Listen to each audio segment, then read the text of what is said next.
देखिए, जैसे जैसे महाकुंभ की घड़ी नजदीक आ रही है, कुंभ पर सियासत भी गर्माती जा रही है। लेकिन ऑल इंडिया मुस्लिम जमात के अध्यक्ष मौलाना शहाबुद्दीन रिजवी बरेलवी ने जो बयान दिया है उससे तो घमासान छिड़ा हुआ है।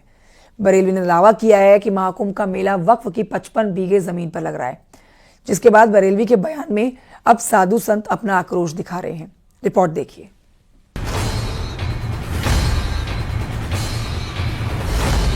कहां से कौन तंगदिली छोटे दिल का मुजाहरा कर रहा है और कौन लोग हैं जो बड़े दिल का मुजाहरा कर रहे हैं।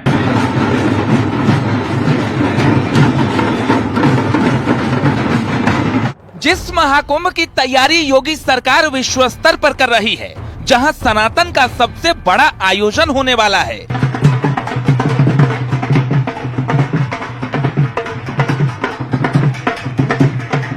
संगम किनारे जिस 4100 हेक्टेयर की जमीन पर मेला लगभग सज चुका है, उस जमीन पर वक्फ के दावे से घमासान मच गया है।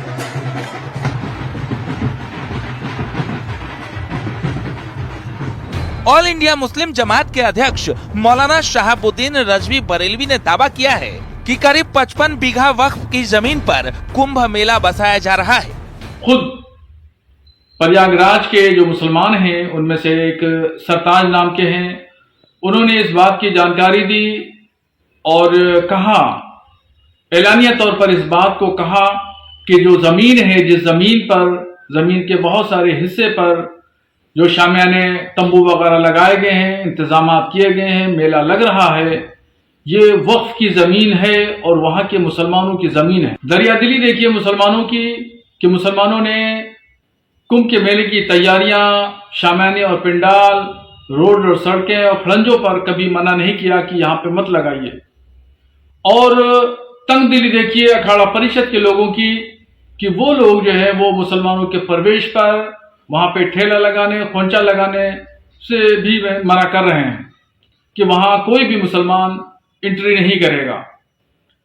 बड़ा दिल दिखाते हुए मुसलमानों ने इस तमाम व्यवस्था को कायम रखने के लिए कोई भी आपत्ति नहीं की और 55 बीघे की जमीन पर, जो वक्फ जमीन है, वो जमीन पर कुंभ मेला लग रहा है। मौलाना का कहना है कि मुसलमानों ने बड़ा दिल दिखाते हुए कोई आपत्ति नहीं की है, लेकिन दूसरी तरफ अखाड़ा परिषद और दूसरे साधु संतों ने इस बयान पर कड़ी आपत्ति जताई है। कहना चाहूंगा, उनकी मानसिक स्थिति सही नहीं है, उनको किसी अच्छी जगह पे इलाज करना चाहिए। और मैं ये कहूंगा, हमारे यहाँ बड़े बड़े ऋषि महर्षि आए हैं, उनसे अपना इलाज कराइए। मैं ये कहना चाहूंगा, देखिए ये जो भूमि तो गंगा मैया की भूमि है। मैं समझता हूँ उनको ऐसी बात नहीं बोलनी चाहिए। हमेशा उन्होंने हिंदू मुस्लिम की ही राजनीति की है और ये राजनीति का समय नहीं है। कि अब समय आ गया है कि वक्फ बोर्ड जो लैंड जिहाद है, आतंक जिहाद है, उसे समाप्त किया जाए और ऐसे बड़बोलों को पूरी तरीके से भारत में प्रतिबंधित किया जाए जो जबरन दूसरों की जमीनों को अधिग्रहण करने का प्रयास कर रहे हैं। इनकी बुद्धि भ्रष्ट हो गई है। मैं सरकार से मांग करूंगा कि ऐसे जिहादी जो अनर्गल प्रलाप जो हमारे समाज में जो है दूषित वातावरण को फैलाने वाले लोग हैं, इनके ऊपर सशक्त कार्रवाई करनी चाहिए। इनके बोलने पर बैन लगाना चाहिए। कभी कहेंगे पूरे भारत वक्फ की बोर्ड की जमीन है, तो ऐसा ना हो कि कभी जो है कहें कि सांसद भवन वक्फ बोर्ड की जमीन है। इनकी बुद्धि को सही करने के लिए सरकार को ठोस कदम उठाना चाहिए। दरअसल बरेलवी का ये बयान उस समय आया है जब महाकुंभ लगभग स्वरूप ले चुका है। साधु संत बरेलवी के बयान का विरोध तो कर ही रहे हैं, वहीं विपक्ष के नेता भी निशाना साध रहे हैं। कांग्रेस का आरोप है कि बीजेपी मौलाना से बयानबाजी करवा रही है। ऐसे बहुत से लोग जो जानबूझ के बोलते हैं और ऐसे मौके बोलते हैं। मैं तो सदियों से सुन रहा हूँ, हजारों साल का इतिहास है कुंभ। आज तक तो कभी कोई बात नहीं कि मौलाना साहब को कहां से सपना आ गया और वो समय बोल रहे हैं जब कुंभ अपने पूरे स्वरूप में। तो मुझे तो ये लगता है जैसे भाजपा इनसे बुलवा रही है और ये बोल। प्रयागराज में लगने वाला महाकुंभ और वो स्थान ऐतिहासिक महत्व का है, भारत की संस्कृति सभ्यता का प्रतीक है और उस जमीन पर वक्फ बोर्ड का दावा हास्यास्पद है, ऊटपटांग है। और साथ ही साथ जो लोग वक्फ में हैं, जो लोग इस तरह के दावे करते हैं, उनके बुद्धि विवेक पर भी सवालिया निशान लगाते हैं। सरकार ने दिव्य, भव्य और डिजिटल महाकुंभ के लिए पूरी ताकत लगा रखी है। 140 साल बाद महाकुंभ का अद्भुत संयोग होने वाला है और इसी संयोग के बीच बरेलवी का वक्फ वाला प्रयोग सियासत का मुद्दा बन चुका है। Bureau report, news 18।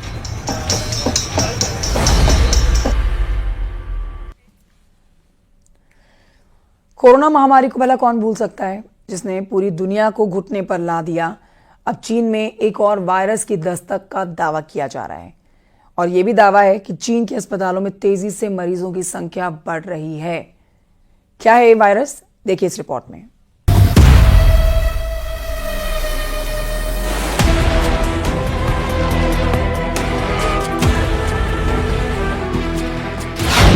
नया वायरस कर रहा असर,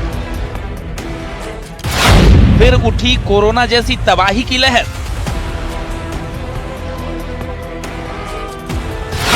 चीन के अस्पतालों में मरीजों की भीड़।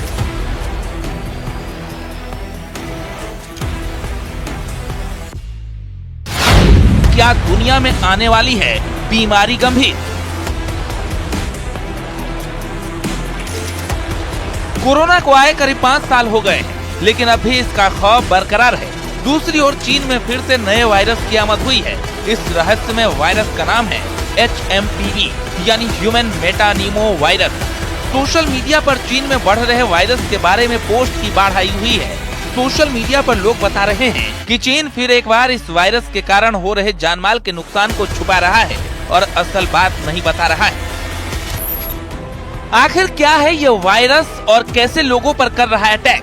ह्यूमन मेटानिमो वायरस, जिसे HMPV के छोटे नाम से भी जाना जाता है, इंसानों की श्वसन प्रक्रिया पर प्रभाव डालने वाला वायरस है। श्वसन संबंधी अन्य वायरस की तरह ये भी संक्रमित लोगों के खांसने छींकने के दौरान उनके करीब रहने से फैलता है। ये मुख्य तौर पर बच्चों पर असर डालता है। हालांकि कमजोर प्रतिरोधक क्षमता वाले लोगों और बुजुर्गों पर भी इसका प्रभाव दर्ज किया गया है। इस वायरस की वजह से लोगों को सर्दी, खांसी, बुखार, कफ की शिकायत हो सकती है। ज्यादा गंभीर मामलों में गला और श्वास नली के जाम होने से लोगों के मुंह से सीटी जैसी खरखराहट भी सुनी जा सकती है। करें तो उसी तरह के लक्षण होते हैं जैसे कॉमन कोल्ड के अंदर होते हैं, जैसे कफ का होना, कोल्ड का होना, सोर थ्रोट होना, बुखार होना। और इसके फैलने की बात करें, ट्रांसमिशन की बात करें, तो क्योंकि ये भी एक ड्रॉपलेट इन्फेक्शन है, तो अगर कोई संक्रमित व्यक्ति है तो दूसरे को वो संक्रमण दे सकता है। मतलब ये वायरस खास तौर पर बच्चों पर अटैक करता है, खासकर उन बच्चों पर जिन्हें न्यूमोनिया जैसी बीमारी है। सर्दी के मौसम में वायरस तेजी से फैलता है, इसलिए बच्चों की सेहत पर विशेष ध्यान रखना जरूरी है। ये निमोनिया से मिलता जुलता, निमोनिया लाइक वायरल इलनेस से मिलता जुलता वायरस है, जिसकी वजह से बच्चों में वायरल लाइक सिम्टम होते हैं, फ्लू की तरह के सिम्टम होते हैं। और ये सिम्टम्स को वॉच करना बहुत जरूरी है, क्योंकि बच्चों में इस समय अगर निमोनिया हो जाए फ्लू के साथ या सेकेंडरी इन्फेक्शन हो जाए तो इसका बहुत ज्यादा प्रकोप बढ़ सकता है। हालांकि WHO ने चीन के नए वायरस पर चुप्पी साध रखी है, तो वहीं स्वास्थ्य सेवा महानिदेशालय यानी DGHS के अधिकारी डॉक्टर अतुल गोयल ने कहा कि चीन में HMPV के प्रसार को लेकर घबराने की जरूरत नहीं है। उन्होंने सभी श्वसन संबंधी संक्रमणों के मामलों में सावधानी बरतने का सुझाव दिया है। ऐसी कोई सीरियस बीमारी नहीं है जिससे चिंता करने की जरूरत है। इन दिनों, सर्दी के दिनों में रेस्पिरेटरी वायरस इन्फेक्शंस होते हैं और हमारे हॉस्पिटल्स और इंस्टीट्यूशंस इनको हैंडल करने के लिए तैयार हैं। बेड्स की भी अवेलेबिलिटी है, ऑक्सीजन वगैरह की भी अवेलेबिलिटी है। स्पेसिफिकली दवाइयाँ चाहिए नहीं होती, बिकॉज इसके अगेंस्ट कोई स्पेसिफिक एंटीवायरल ड्रग्स है नहीं। खबर यह है कि चीन के कई इलाकों में अघोषित आपातकाल लग चुका है। अस्पतालों से लेकर श्मशान तक अलर्ट जारी हो चुका है। तो सवाल उठता है कि क्या एक बार फिर दुनिया एक और महामारी की चपेट में आने वाली है? Bureau report, news 18। गोरखपुर में पुलिस ने नशे की तस्करी में शामिल गैंग का भांडाफोड़ किया है। पुलिस ने गैंग के सरगना समेत 2 गांजा तस्करों को गिरफ्तार किया है और 30 किलो अवैध गांजा भी इनसे बरामद हुआ है। दोनों बाप बेटे हैं। पुलिस को सूचना मिली थी, इसी सूचना के आधार पर कार्रवाई की गई है। तस्करी ये दोनों कर रहे थे। सूचना के बाद पुलिस ने एक्टिव होते दोनों को तुरंत गिरफ्तार कर लिया। दोनों आरोपी लंबे समय से गांजे की तस्करी में शामिल हैं। रात्रि है, उसमें एक बड़ी खेप आने वाली है। इस सूचना पर नौसर की टीम, इंस्पेक्टर गीडा और CO तीनों को एक्टिवेट किया गया। ड्यू टाइम पर एक व्यक्ति वहां आया और उतर के गाड़ी से खड़ा हो गया। उसके हाथ में ट्रॉली बैग्स थे। एक व्यक्ति और पीछे से आया। कुल मिला के 2 व्यक्ति थे। ट्रॉली थी उनके पास और 4 ट्रॉलियां थी उनके पास। पुलिस चूंकि सूचना पहले से थी, उनको रोका गया। भागने लगे, तुरंत ही उनको घेर के पकड़ लिया गया और जब उनसे पूछा गया तो उनके द्वारा अपने अपराध को कबूल किया गया कि हाँ साहब, हम गांजे को लेके आए हैं, गांजा है इसमें। यहाँ वक्त एक छोटे से ब्रेक का है, कहीं मत जाइए, जल्द लौट रहे हैं।